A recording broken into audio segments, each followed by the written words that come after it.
The North and West have been known as the footballing nations of Africa, with giants such as Morocco, Egypt, Algeria, Cameroon, Senegal, Ivory Coast and Ghana among others. This identity formed the low odds of Zambia during the 2012 AFCON and AFCON final against Ivory Coast. Ivory Coast heavily relied on their Starfield team with captain Didier Drogba, midfield maestro Yaya Touré, majestic Javinho, prolific Wilfred Bony, veteran Kolo Touré, forward Solomon Kalou and physical Sheikh Tayot among others, whereas Zambia cling on their emotional memories derived from the airplane crash of 1993, where most of the Zambia national team died near the spot where the final match stadium is located. Was this another shocker match for Zambia? Or was it another mismatch in individual brilliances for Ivory Coast? Did the departed souls of Zambia play a role in this win? Or was Zambia's team underestimated as underdogs? In this video, we look into how Zambia defied the odds to beat Ivory Coast in the 2012 AFCON final. If you enjoy our content, remember to subscribe to our channel. This is African Football Heritage. Let's go. A bit of Zambia's en route to the final. This was the third appearance in the final for the Chipolopolo of Zambia, whom had lost in 1974 against DR Congo and 1994 against Nigeria. After a surprising start and a win over Senegal, they drew with Libya before winning the deciding match against the host Equatorial Guinea and winning the group. This meant that they advanced to the knockout stages alongside Equatorial Guinea, whereas Libya and Senegal were eliminated. In the quarterfinals, they won 3-0 against Sudan and shocked Ghana as they defeated them 1-0 in the semifinals. Emmanuel Mayuka came off the bench to score a late goal after Asamoah Gyan missed a first-half penalty from Kennedy Muin's save. During this route to the final, both Captain Christopher Kotongo and Emmanuel Mayuka scored 3 goals in the first 5 matches to help Zambia reach the final. Similar to Zambia, Ivory Coast was appearing in their third AFCON final, having won it in 1992 against Ghana and lost it in 2006 against Egypt. Unlike Zambia, the Ivorian Elephants had gone through the tournament so far without conceding a goal and winning all of their matches. It started with a 1-0 victory against Sudan, followed by 2 wins against Burkina Faso and Angola. In the quarterfinal, Ivory Coast edged out co-host Equatorial Guinea, before beating Mali 1-0 in the semi-final to book their place in the AFCON final. Ivory Coast lethal forward and captain Didier Drogba joined Kotongo and Mayuka in topping the goal scorers chart. The anticipated final was held at Stade d'Angange, in Libreville, Gabon, who were co-hosts alongside Equatorial Guinea. This match, which attracted 40,000 attendees in the stadium, would end goalless. It was the only goalless draw in the entire tournament and was decided in a penalty shootout after 120 minutes of playtime.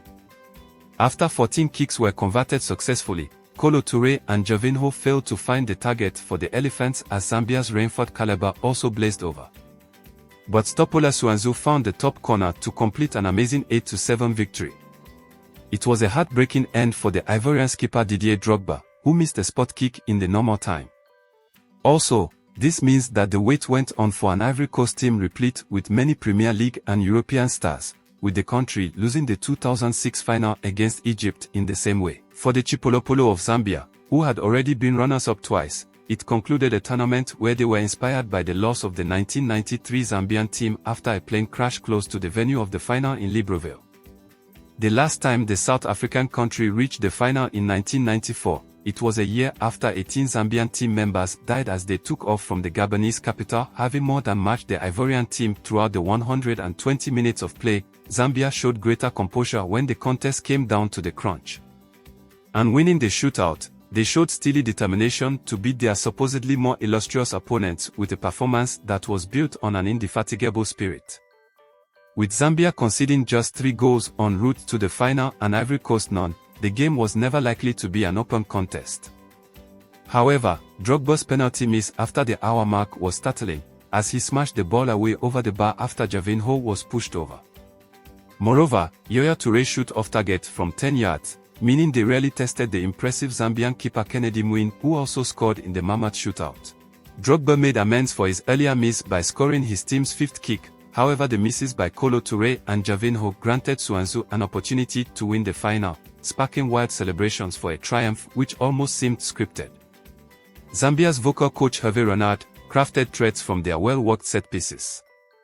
He said this after the win: "They found the strength. I don't know where. This is something enormous, something that appeared unrealizable before the competition began." Ivory Coast coach François Zahoui said that he was proud in their defeat. "We didn't expect such a challenging final. It's difficult when you take part in a competition and you don't concede any goals and score 9 goals. You feel the cup is within your reach," said the Ivorian coach. He added that "we didn't have much luck. We missed the penalty in normal time, then perhaps lost a bit of confidence. This is a big disappointment for us." Ivory Coast captain Didier Drogba admitted that he finds it hard to talk about his penalty miss in the Africa Cup of Nations final. In an interview with the BBC, Drogba said that, "The only thing that I remember is that we lost the final. Everyone is sad and disappointed. It's a difficult moment." In an interview with Rio Ferdinand, Didier Drogba took responsibility for letting down his team after the penalty miss, claiming that despite their great performances, it wasn't their God's time to win the AFCON. In another interview, Zambia's captain Christopher Kotongo claimed that God intervened for the cries of the Zambian people after their loss in the plane crash. Christopher Kotongo went on to win the 2012 BBC African Footballer of the Year, beating the likes of Demba Ba, Younes Berhanda, Yaya Toure, and his closest rival Didier Drogba. After this historic win, Zambia has not won the AFCON again, whereas losers Ivory Coast went on to win it in 2015 and lately in 2023 in their home country. If you have enjoyed this video, kindly remember to help this channel grow by subscribing and liking the video. You can as well share the video to your friends and family. In the comments, you can propose which African befits heritage. Until next time, let's meet in the next video. This is African Football Heritage.